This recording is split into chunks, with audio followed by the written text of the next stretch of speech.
Assalamualaikum warahmatullahi wabarakatuh. Jumpa lagi pada mata kuliah Lembaga Keuangan dan Ekonomi Islam. Pada pertemuan sebelumnya sudah dijelaskan oleh Bu Salma tentang takaful atau asuransi syariah. Nah, pada kesempatan kali ini kita akan membahas tentang reasuransi syariah atau yang dikenal dengan retakaful. Hampir sama konsepnya, bedanya itu adalah mengasurasikan kembali yang diasuransi ke perusahaan reasuransi. Saya tidak tahu apakah sudah dijelaskan Bu Salma sebelumnya. Jadi memang untuk asuransi syariah ini di kalangan cendekiawan Muslim ada sedikit perbedaan. Ada beberapa yang pakar fikih atau ahli fikih itu cenderung untuk tidak membolehkannya atau mengharamkannya dengan beberapa alasan. Kalau para ekonom Muslim atau para economic scholar, Islamic economic scholar itu cenderung dia dengan beberapa alasan itu membolehkannya gitu. Karena memang ada akad-akad tertentu karena berdasarkan akadnya tabaruk.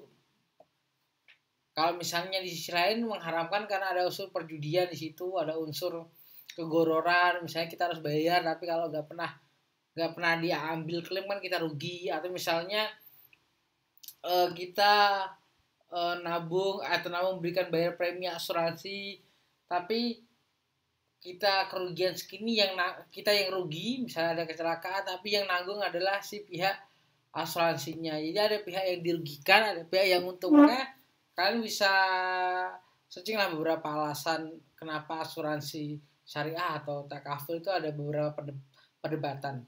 Cuman yang ingin saya garis bawahi sedikit ilustrasi kenapa takaful cenderung diperbolehkan dengan beberapa syarat sebenarnya. Nah, karena kini kita membahas tentang reasuransi syariah, saya akan membahas sedikit aja tentang takaful. Ilustrasi yang paling sederhana takaful ada akadnya tabaruk atau tolong menolong. Nah, bagaimana Pak? Kok tabaruk itu bisa dilakukan di perusahaan asuransi? Jadi, istilah sederhananya, akadnya itu sukarela. Contoh, kalian itu bayar kas setiap bulan itu 10.000. 10.000 kalian bayar kas. Nah, kasihku misalnya ada orang yang sakit, ada yang butuh bantuan, kalian itu menyumbangkan sebagian uangnya ke orang-orang yang sakit gitu. Makanya kalian itu kan hal yang lumrah dilakukan. Akadnya adalah ta'awun atau tabaruk, diperbolehkan. Nah, sebagai kompensasi atas si pengelola, kalian membayar si pengelola karena dia harus nyatetin uang, dia harus mintain uang kemana-mana, dia harus menjaga uang itu, ada biaya-biaya transfer dan sebagainya. Kalian misalnya gaji lah si pengelola itu dengan biaya dipotong berapa persen dari jumlah uang yang dikeluarkan. Nah inilah, kalau yang seperti ini para ulama sepakat setuju, tapi untuk praktek di asuransi syariah di perusahaan itu sangat complicated, makanya terdapat pro dan kontra. Kembali lagi ke masalah asuransi. Jadi kalau teman-teman sudah belajar tentang ekonomi konvensional, tentang lembaga pembiayaan konvensional, harusnya lembaga pembiayaan dan ekonomi syariah konvensional harusnya kalian udah tahu tentang apa itu reasuransi. Nah, apa sebenarnya sih reasuransi syariah itu? Kita sedikit membahas. Bahwasanya ini berangkat dari sejarah bahwasanya asuransi syariah salah satu industri yang mengalami perkembangan pesat di Indonesia. Nah, perkembangan industri syariah ini dimulai sekitar tahun 90-an, tepatnya 94, yang dipelopori oleh PT Asuransi Takaful Keluarga, yaitu perusahaan asuransi syariah pertama, dan kemudian secara undang-undang didefinisikan sebagai perusahaan yang memberikan jasa dalam pertanggungan ulang terhadap risiko yang dihadapi oleh perusahaan asuransi kerugian dan atau perusahaan asuransi jiwa. Nah, secara definisi asal reasuransi itu sebenarnya berasal dari bahasa Belanda yang disebut verzekering. Jadi saya udah Google apa tadi pronunciation-nya, jadi saya verzekering. Jadi kayak Z-nya kayak gak kebaca gitu. Ya intinya itulah, yang artinya itu pertanggungan ulang atau reinsurance kalau bahasa Inggrisnya. Nah, kalau menurut Purwo Sucipto, reasuransi adalah perusahaan yang khusus hanya menjalankan pertanggungan ulang secara profesional. Jadi bekerja secara profesional menanggung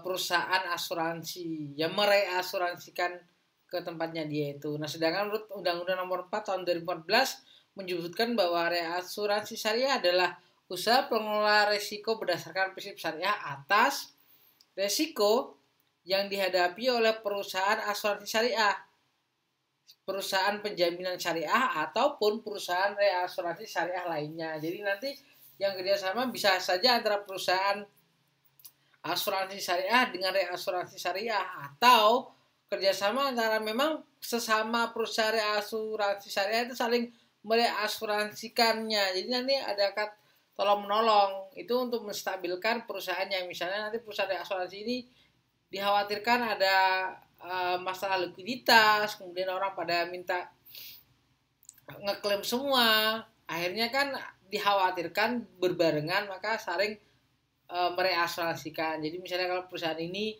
lagi butuh liquid, nanti kekurangan batas melewati batas limit, maka dibantu oleh perusahaan reasuransi lainnya.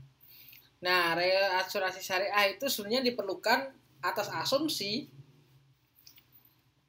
yaitu asuransi syariah untuk saling membantu bila mana terjadi klaim dari peserta pada waktu yang tidak dapat diperkirakan sebelumnya. Misalnya dalam satu waktu kok delalahnya pada klaim semua. Jadi kan itu bisa terkendala. Sama lah kayak bank. Misalnya kalian punya bank di BCA atau BNI lah katakanlah, atau BRI lah.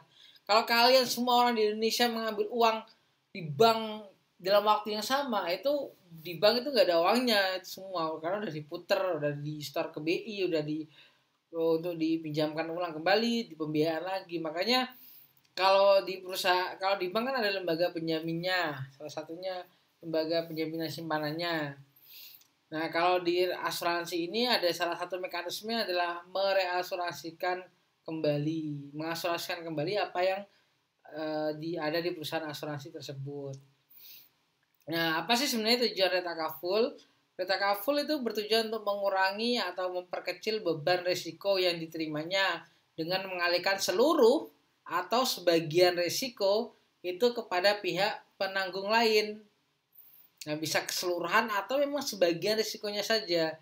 Dengan pertanggungan ulang ini, penanggung pertama dapat mengurangi atau memperkecil risiko-risiko yang diterimanya dipandang dari segi kemungkinan kerugian material. Nah, jika ada pada aspek segi teknis, tujuan reasuransi lebih mendasarkan pada cara atau alat pengalihan beban risiko dan atau pembagian risiko, bisa dalam bentuk distribution of risk atau penyebaran risiko atau spreading of risk. Nah, fungsi takaful apa? Ada beberapa fungsinya. Yang pertama, memberi jaminan atau perlindungan kepada penanggung dari kerugian atau istilahnya underwriting yang dapat sewaktu-waktu membahayakan likuiditas, solvabilitas, dan kelestarian kegiatan usaha mereka. Yang kedua, menaikkan kapasitas akseptasi perusahaan atas risiko-risiko yang melampaui batas kemampuannya. Karena apa? Karena kelebihan tanggung gugat yang tidak bisa mereka tampung sendiri akan dijamin oleh penanggung ulang yang telah bersedia menanggung. Jadi misalnya sebagai alat penyebaran risiko baik di pasaran reasuransi dalam negeri maupun di pasaran luar negeri. Meningkatkan atau mendukung stabilitas hasil underwriting dan keadaan keuangan perusahaan asuransi, termasuk menjaga stabilitas pendapatnya. Seperti yang saya jelaskan, bahwa sebuah perusahaan itu butuh gaji karyawan, butuh biaya operasional. Nah, itu bisa diambil dari uang asuransi itu. Makanya misalnya kalau semua ngeklaim, dikhawatirkan itu nanti nggak bisa gaji karyawan atau ada hal-hal lain, makanya perlu ada yang namanya reasuransi. Nah, bila kerjasama reasuransi atas sebagian risiko dilakukan antar sesama perusahaan asuransi, akan terdapat dua fungsi di dalamnya. Yang pertama yaitu sebagai penyebaran risiko dan sebagai sarana pertukaran bisnis yang mampu meningkatkan pendapatan premi yang dapat ditahan, karena di samping adanya pengeluaran terdapat pula pemasukan premi. Karena dia di samping dia bayar premi ke perusahaan lain, dia juga mendapatkan pendapatan juga dari perusahaan lain yang bayar premi ke perusahaan itu, karena mereka saling mereasuransikan ininya, produknya. Kemudian meningkatkan dan memperbesar keleluasaan dalam melakukan pemasaran berbagai produk asuransi. Nah, ini bentuk-bentuk reta kaful. Sebenarnya bentuk-bentuk reta kaful ini ada 3. Sebenarnya ini juga sama dengan bentuk atau model reasuransi konvensional. Jadi sebenarnya ini istilah ini berasalnya bukan dari reta kaful, tapi diambil dari reasuransi sebenarnya berdasarkan jenisnya. Karena memang hasil yang membedakan reasuransi syariah dan reasuransi konvensional adalah di masalah akad. Nah, yang pertama adalah spesifik atau fakultatif reinsurance. Apa itu? Yaitu aktivitas penempatan reasuransi yang didasarkan pada kepentingan masing-masing pihak. Perusahaan asuransi boleh menawarkan atau tidak menawarkan risiko yang di luar batas kemampuan membayar kepada reasuransi. Begitu juga sebaliknya, reasuransi boleh menerima atau menolak apabila ditawari risiko tersebut. Nah, sedangkan kalau automatic atau treaty insurance yaitu perjanjian reasuransi di mana perusahaan asuransi setuju atas penempatan kelebihan risiko kepada reasuransi dan reasuransi secara otomatis menyetujui atas penempatan kelebihan risiko tersebut dari perusahaan asuransi sampai batas jumlah tertentu yang telah disetujui bersama. Nah, di sisi lain ada istilahnya proporsional dan non-proportional trade. Apa itu? Kontrak proporsional atau proportional trade itu adalah pengertiannya yaitu reasuransi proporsional adalah perjanjian reasuransi atau pertanggungan ulang yang mengikatkan dua atau lebih pihak, yaitu pemberi sesi wajib yang menerima dan pihak penanggung ulang wajib bersedia menerima bagian sesi atau premi dari pemberi sesi menurut perbandingan yang seimbang. Jadi perseimbang itu antara jumlah uang pertanggungan ulang dan jumlah seluruh uang pertanggungan dikali jumlah seluruh premi sebagaimana disebut di dalam polis.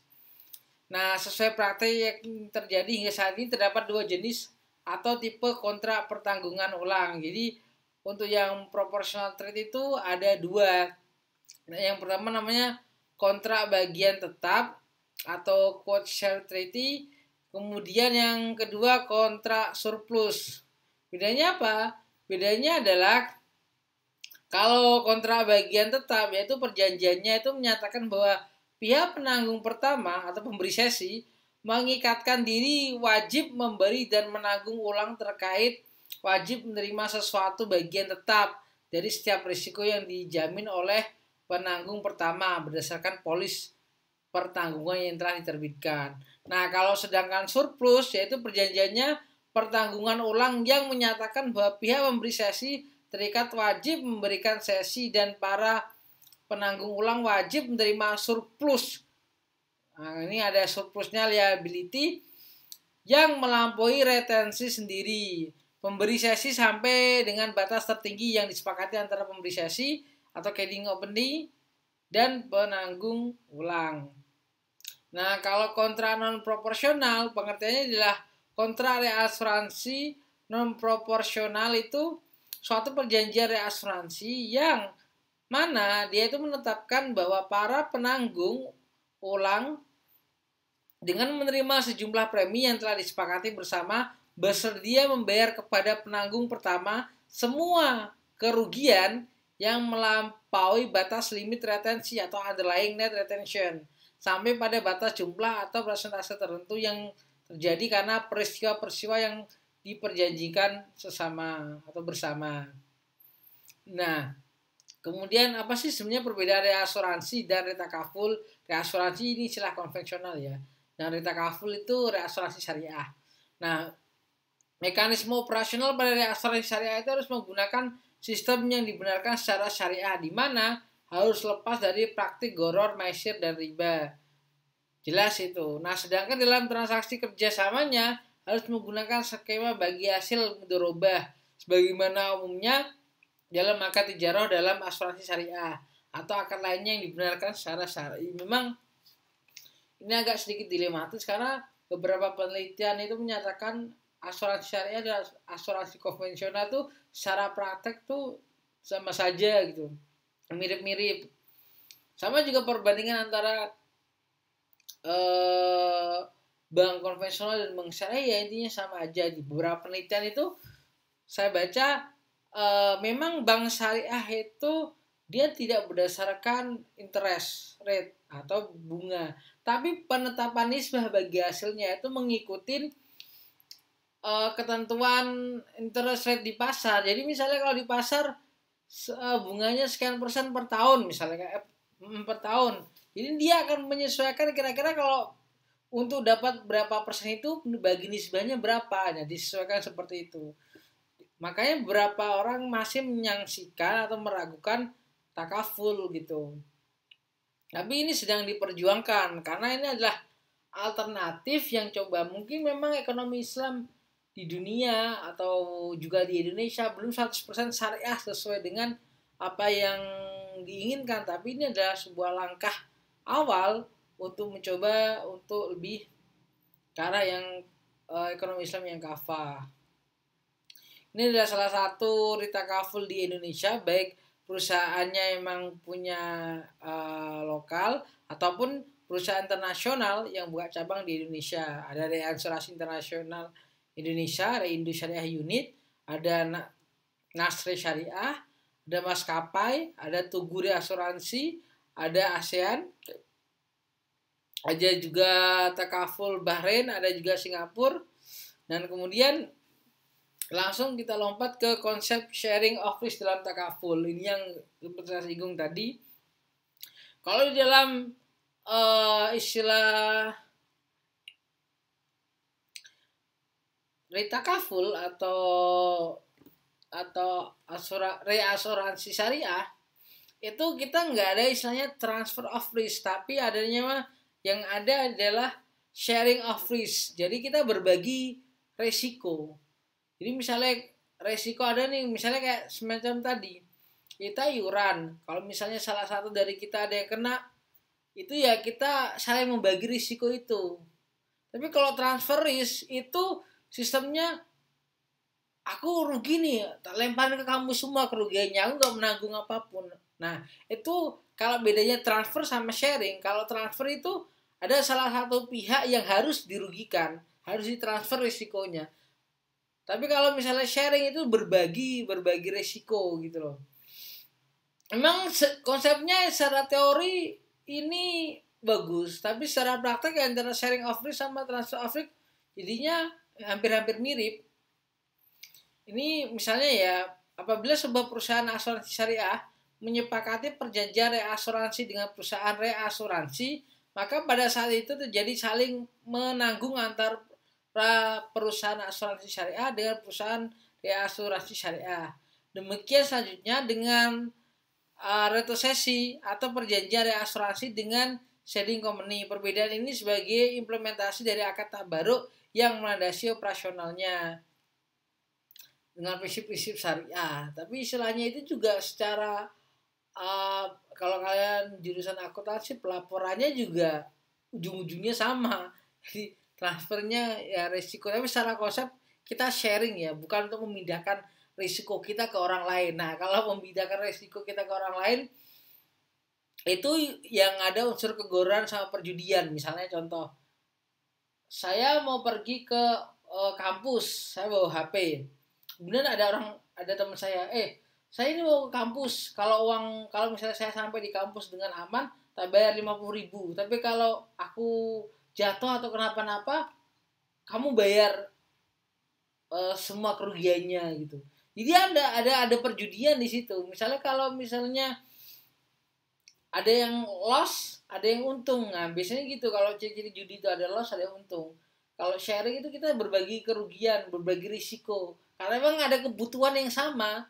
Kalau transfer risiko kan ada pihak yang dia sebenarnya nggak ada ikatan apa-apa dengan kita, dengan kebutuhan kita, kemudian kita ya kita istilahnya itu kayak taruhan gitu.